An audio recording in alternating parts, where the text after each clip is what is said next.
How to see all live videos on Instagram. Let's jump right into the steps.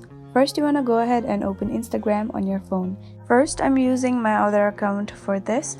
Now tap on your story on the top left corner. Then tap on camera. Tap on live, that is on the bottom, and then start a live. After that, you need to do is tap on the paper aeroplane icon on the bottom right corner and send it to your main account. For that, I'm sending it to my main account. After you do that, end the live and then go back to your main account to see the message. Tap on the message that is on the top right corner and open the chat that I have just sent. Tap on watch more. As the live has ended, you will be recommended by other live. Now tap on see all, that is on the top right corner. So you will be seeing all the live videos on Instagram, and that is how to see all live videos on Instagram. I really hope this video helped you out. Thank you so much for watching till the very end.